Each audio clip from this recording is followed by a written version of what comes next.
Les talibans sont de retour en Afghanistan. Dimanche dernier, ils ont repris donc le contrôle.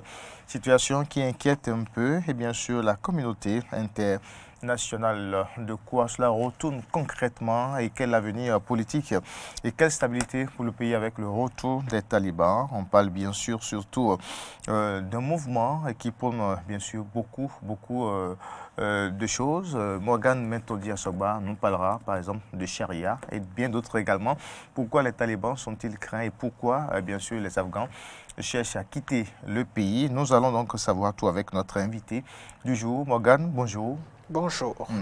Alors merci d'être avec nous ce matin pour bien partager votre analyse à propos de l'actualité internationale. Je vous en prie. Alors dimanche dernier, la communauté internationale, est-ce que a-t-elle été un peu surprise avec le retour des talibans ou cela était déjà prévisible vu le retrait des forces américaines de l'Afghanistan? Vous avez entièrement déjà répondu à votre préoccupation parce que il a été justifié, très clair, que si les talibans n'étaient pas au leadership en Afghanistan, c'est bel et bien à cause de la présence des alliés et particulièrement des États-Unis, puisqu'ils étaient au leadership et que c'est la venue, si on va appeler cela ainsi, ou l'invasion des États-Unis dans leur perspective de lutte contre le terrorisme qui les a amenés à faire partie les talibans. Et donc, une fois que les États-Unis ont annoncé au grand jour qu'il était temps pour eux de plier bagages et de quitter l'Afghanistan, c'était plus ou moins évident, vu ce que les États-Unis, le poids des États-Unis représentait de façon objective, que ce soit sur le plan militaire ou sur le plan du fonctionnement de l'État afghan, ce que les États-Unis représentaient était assez énorme et que les talibans étaient dans une perspective assez hostile pour reprendre le leadership en Afghanistan, et ce depuis plus de 20 ans.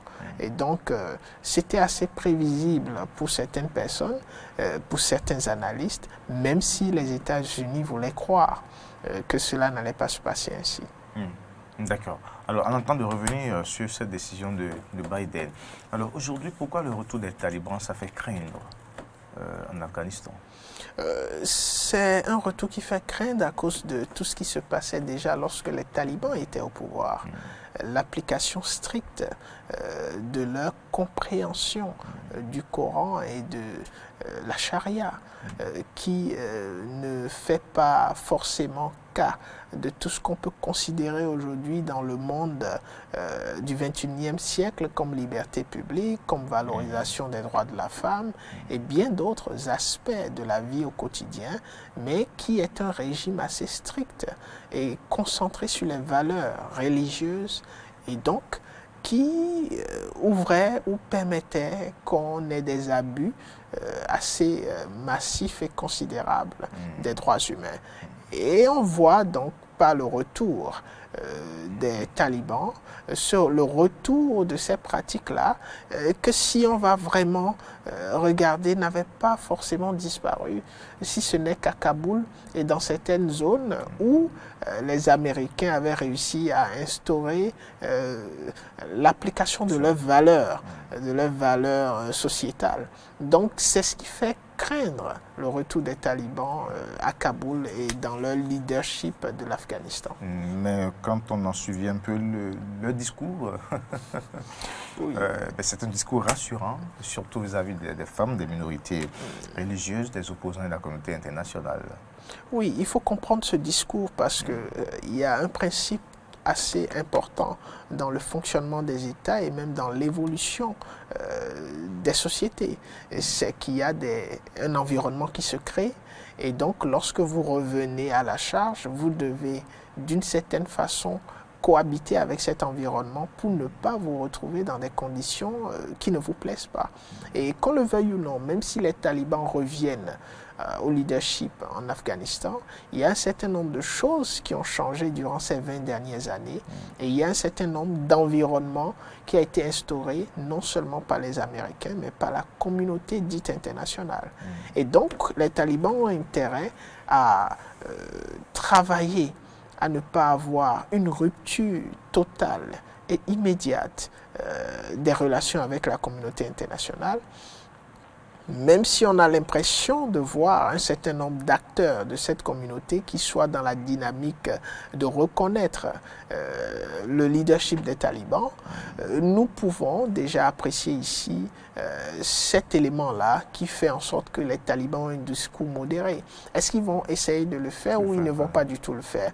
Alors, on a tendance à croire que même s'ils n'ont pas l'intention de le faire, parce que le fait totalement signifie abandonner les principes et les valeurs de la loi islamique, puisqu'ils se revendiquent étant un État islamique.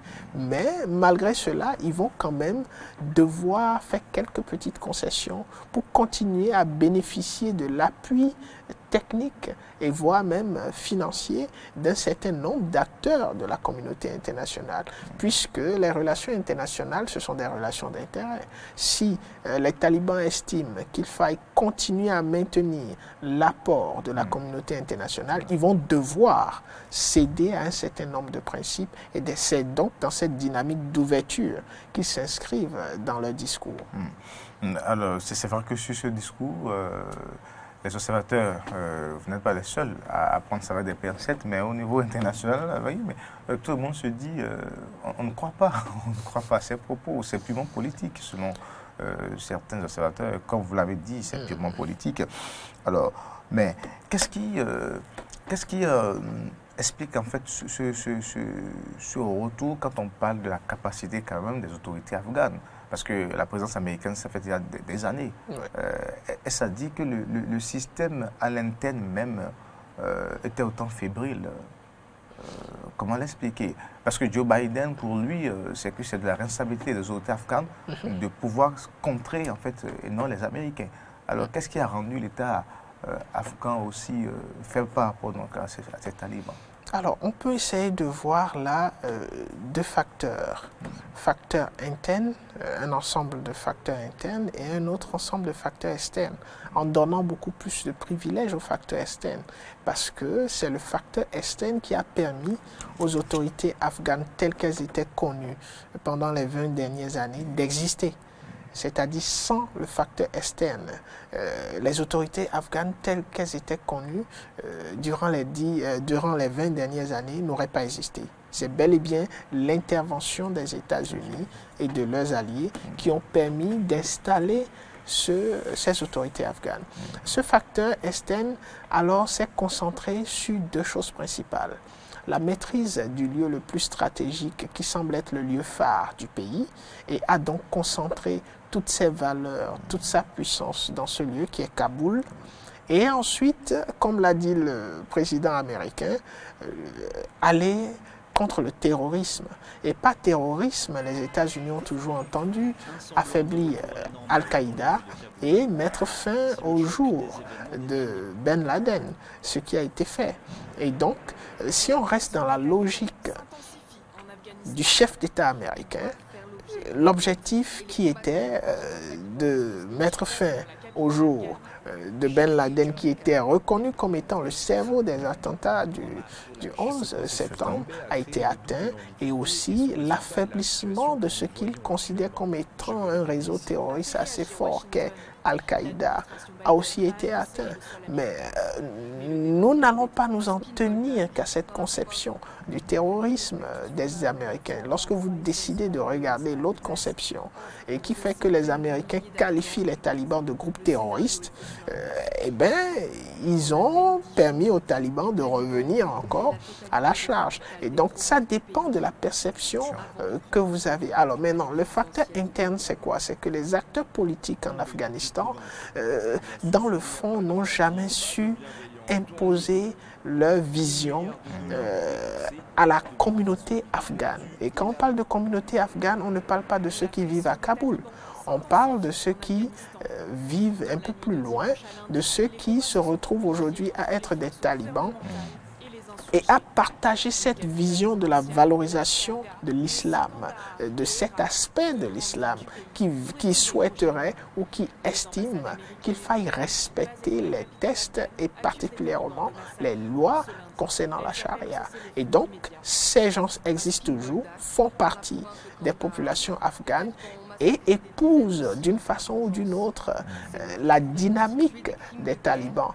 Donc l'effectivité de la légitimité politique qui a manqué au niveau des acteurs politiques tels que décrits de l'Afghanistan d'il y a quelques jours, quelques mois, n'a pas pu être sur l'étendue du territoire ou sur l'étendue de la population afghane entière, ou du moins sur la majorité. Et donc vous couplez ce facteur interne de difficultés politiques au facteur externe des États-Unis et de leurs alliés qui avaient des objectifs très très spécifiques dans la ligne du terrorisme selon leur conception. Et bien ces facteurs font que ce système afghan qu'on parle ou qu'on appelle les autorités afghanes n'était pas aussi solide mais très fébrile. Et Ashraf Ghani l'a dit, pour éviter un bain de sang, c'est ce qu'il... Oui, cette expression... Cette défaite, il explique comme ça, pour éviter un bain de sang. Il pourrait avoir raison, mais c'est trop facile. C'est pour cela que vous avez un ensemble d'analystes qui estiment qu'il a fui le pays. Et il a éprouvé le besoin de venir dire qu'il n'a pas fui le pays, mais qu'il a voulu éviter un bain de sang. On pourrait comprendre cela. Comprendre cela dans le sens où l'ensemble des forces qui, dans une certaine mesure, étaient ou sont loyales à ce leader, ont dû suivre le mouvement de leur leader. Parce que normalement, aucune force loyale à un leader ne peut se permettre de partir lorsque son leader est encore en position. Et lorsque vous regardez aussi comment est-ce que les talibans ont pu se retrouver aussi facilement à prendre le leadership du pays, vous vous rendez compte qu'il n'y a pas eu effectivement de combat. Il n'y a pas eu autant de résistance. Alors, est-ce qu'il n'y a pas eu de résistance parce que M. Ghani a estimé qu'il ne fallait pas avoir de résistance, ou simplement il n'y a pas eu de résistance parce qu'ils ont compris que malgré les hostilités, ils allaient terminer par non seulement perdre leur vie ou avoir beaucoup de personnes qui vont perdre leur vie. Même l'exécution, parce que c'est effectivement. Donc, c'est assez compréhensible, même si la lecture peut varier. Qui n'a pas fui, on peut comprendre cela, mais qui l'ait fui aussi, on peut comprendre cela, parce que dans les deux sens, il y a de quoi nourrir les différentes analyses. Mais il disait aussi que cette défaite est la nôtre et celle de nos alliés. Vous l'avez dit déjà, mais ça vient contredire un peu la position de Biden par rapport à... Oui, vous voyez, cette situation en Afghanistan remet, ou du moins met en relief le principe fondamental des relations internationales, qui fait que les États n'ont pas d'amis, mais des intérêts. Alors, M. Ghani a raison lorsqu'il parle de l'échec des alliés, mais il a aussi tort. Il a raison parce qu'effectivement, la vision et l'impression que les Américains ont donnée pour être restés en Afghanistan pendant 20 ans et pour avoir contribué de façon énorme, que ce soit les Américains ou les alliés, en l'occurrence la France, c'est impressionnant de les voir partir surtout de cette façon-là. Et vous allez constater aussi que les alliés américains, particulièrement la France, ne sont pas entièrement d'accord avec la façon dont les Américains ont décidé de partir et leur forçant aussi à partir, parce que les Américains ne peuvent pas partir et les Français vont rester ou d'autres alliés de l'OTAN vont rester. Donc, lorsque vous regardez tous ces facteurs, vous comprenez que M. Ghani a raison lorsqu'il parle de l'échec de ses alliés. Mais il a tort, parce qu'en 20 ans, normalement, les autorités ou les acteurs politiques afghanes auraient pu profiter de la présence des alliés pour installer une base solide, une notoriété solide en Afghanistan. Mais là, ils viennent de révéler à la face du monde qu'effectivement, sans l'apport des alliés, il n'y avait pas ou il n'y a pas d'autorité afghane concrète en Afghanistan, sans l'apport ou sans l'existence des alliés. Et c'est ce qui expliquerait donc clairement qu'en moins de 10 jours, que les alliés aient déjà décidé qu'ils vont quitter ou ils ont commencé à replier, on se retrouve à voir les talibans reprendre le leadership en Afghanistan. Mais est-ce que le retrait des troupes américaines, est-ce que cela était-il quand même une urgence, une priorité dans la politique de Biden? Le retrait des troupes américaines. Parce Oui, que quand il dit Joe Biden dit par exemple qu'il était impossible de quitter l'Afghanistan sans une forme de chaos. il a plus ou moins raison, même si c'est à revoir. Tout est question de stratégie, tout est question d'objectifs et d'intérêts. Lorsque vous écoutez le président Biden, il parle des dépenses assez lourdes que représente la présence américaine en Afghanistan. Il parle de plus de 2000 milliards que cela a coûté et des dépenses non seulement sur le plan économique, mais aussi sur le plan des vies humaines. Et il y a aussi les pressions internes au niveau des États-Unis où les Américains ne souhaitaient plus, dans une certaine mesure, voir les troupes américaines sur des territoires étrangers. C'est un peu comme le cas Mali et la France, où le modèle malien Exactement. souhaitait le retour. Les Français étaient dans une dynamique, mais on ne veut plus que nos soldats soient au Mali. Et donc, les États-Unis ont le droit de dire qu'on ne pouvait pas éviter un retrait des troupes sans un chaos. Parce que les talibans n'attendaient que ce retrait des troupes, parce qu'ils disent que leur lutte, c'est contre ceux qui se sont lancés dans une invasion de leur territoire. Ce n'est même pas contre les autorités afghanes, puisque les talibans n'ont jamais considéré les autorités afghanes comme étant des enjeux, une partie en face qui peut tenir ou qui est une menace. Ils ont toujours considéré les autorités afghanes comme n'étant pas des autorités afghanes. Et donc, ils voyaient en la présence des Américains et de leurs alliés comme étant la vraie menace. Et toute leur lutte pendant les 20 dernières années ont été orientées contre ces acteurs.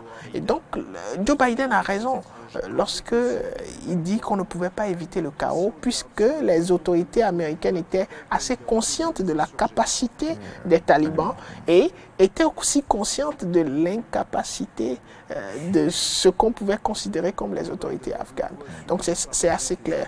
Maintenant, est-ce qu'ils n'auraient pas pu faire autrement? Oui, c'est bel et bien possible. Mais possible à quel prix? Possible au prix qui ferait que les États-Unis se retrouveraient à être encore peut-être en Afghanistan pour 20 autres années. Dans quelle mesure? Pourquoi est-ce que nous le disons? Parce que comme vous pouvez le constater, il n'y a pas eu de façon effective la possibilité d'installer une autorité afghane forte. Ce qui n'était pas... on peut comprendre l'incapacité des Américains à le faire parce qu'il ne s'agit pas d'une question d'armes. Il s'agit d'une question de culture. Il s'agit d'une question de valeur. On ne peut pas, ou les États-Unis ne peuvent pas aller dans le cœur de la majorité des Afghans et leur impulser ou mettre inscrit dans leur cœur les valeurs occidentales. De respect, des libertés publiques, la notion. Ça, c'est des choses qui ne se font que par le développement ou par l'évolution de la culture d'un peuple. Et qu'on le veuille ou non, il faut dire qu'on se retrouve aujourd'hui dans un pays, en Afghanistan, où les valeurs culturelles estiment et donnent une place de choix à l'islam. Et donc, il sera extrêmement difficile pour les Américains de changer la culture. Et ce n'est pas seulement les Américains en Afghanistan, mais c'est normalement partout dans le monde. Il faut que cela prenne des siècles, plusieurs années. Et donc, lorsque les Américains, les autorités américaines, et en l'occurrence le président Biden, évaluent ce que ça peut coûter aux États-Unis de rester et d'adopter un retrait progressif uniquement après avoir instauré les valeurs culturelles et les valeurs aussi de leadership, puisque plusieurs analystes parlent de démocratie que les États-Unis n'ont pas pu instaurer. Et ça ne s'instaure pas simplement en quelques années, mais il faut un coup. Et il faut aussi avoir en face une culture, des personnes qui ont une culture assez relativement pas concentrée. Alors que quand vous regardez la culture musulmane, la culture des pays arabes, les pays qui respectent profondément l'islam, c'est très difficile de changer la culture. Et donc c'est assez compréhensible que le président dise qu'on ne pouvait pas quitter l'Afghanistan sans installer une sorte de chaos. Alors les talibans promettent quand même un gouvernement inclusif. Et bien sûr, Ashraf Ghani reste dans la perspective d'un peut-être probable retour. Alors, quel va être l'avenir maintenant pour le pays dans ces conditions? Il faut être un vrai devin pour en parler avec exactitude, même si tout ce qu'on peut avoir comme fait montre clairement que les autorités afghanes tiennent beaucoup plus à l'islam que toute autre chose. Ils ont parlé de gouvernement inclusif où il y aura le respect des valeurs des droits de la femme et dans la perspective islamique. Et donc, ils tiennent, si on regarde ces éléments, le caractère islamique est fondamental, puisque c'est ce pourquoi ils se sont battus depuis plus de 20 ans. Et il faut dire qu'on parle de 20 ans parce qu'on compte seulement l'arrivée des Américains. Mais si on va un peu plus loin, on sait que la guerre en Afghanistan au moins date assez vieille, au moins de 40 à 42 ans. On parle de 42 ans d'instabilité en Afghanistan. On remonte à l'époque soviétique, on remonte au soutien des mêmes Américains à ces forces-là aujourd'hui qui sont considérées comme les talibans pour faire partie les soviets, puisqu'ils étaient dans une perspective de tout faire pour que le communisme ne soit pas prédominant sur la scène internationale et particulièrement dans cette zone assez sensible pour les Américains. Lorsque vous regardez tout cela, vous comprenez que les talibans vont donner priorité et privilège à l'islam. Maintenant, est-ce que l'environnement qui a été créé au cours des 20 dernières années ne va pas, à un moment donné, obliger ces talibans à faire des concessions, même si elles ne sont pas énormes, mais des concessions qui vont permettre progressivement, alors mais très lentement, peut-être d'arriver à une société afghane où un certain nombre de valeurs soient acceptées. Mais cela va dépendre beaucoup plus de l'évolution culturelle et culturelle des populations afghanes elles-mêmes. Il n'y a que les Afghans qui pourront décider de ce qu'il en sera. Et quel va être maintenant le retour des talibans, quelle va être l'influence sur la politique internationale, surtout envers l'Afrique? Alors, envers l'Afrique, on ne dira pas forcément grand-chose, mais on pourrait comprendre cela parce que les implications directes vont déjà à l'endroit des grandes puissances et aussi des puissances dans la région, des États dans la région. Il y a la question des réfugiés. Maintenant, quand les conséquences vont vers les grandes puissances, vous comprenez avec moi que cela rejaillit naturellement vers l'Afrique. La belle preuve est que déjà vous avez l'Ouganda qui a décidé de recevoir 2000 personnes.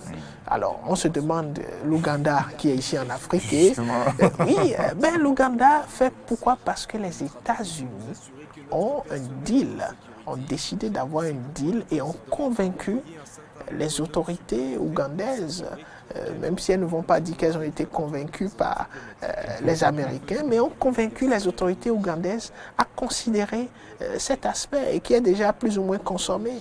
Et vous savez, les négociations et la coopération, c'est à coût de millions, de milliards. Certainement, lorsque vous creusez un peu plus loin, vous comprendrez que l'Ouganda estime qu'il y aura beaucoup plus d'intérêt aujourd'hui à accepter ces 2000 afghans, réfugiés afghans en Ouganda plutôt qu'à résister. Est-ce que cela est concrètement dans l'intérêt des peuples ougandais? C'est une grosse question. Parce que si c'était aussi facile à faire, pourquoi est-ce que les États-Unis seraient en train de négocier ou envoyer une partie de ces réfugiés, alors que ce sont des personnes qui ont travaillé avec les États-Unis, qui ont collaboré avec les États-Unis pendant les 20 années qu'ils ont passé en Afghanistan. Et là, donc, vous avez la question des réfugiés et vous aurez la question de la remise en cause des différents accords de collaboration et de partenariat avec la plupart des pays du monde, étant donné que jusqu'à l'instant où nous parlons, vous avez encore une grande majorité des États qui ne reconnaissent pas encore le gouvernement des talibans.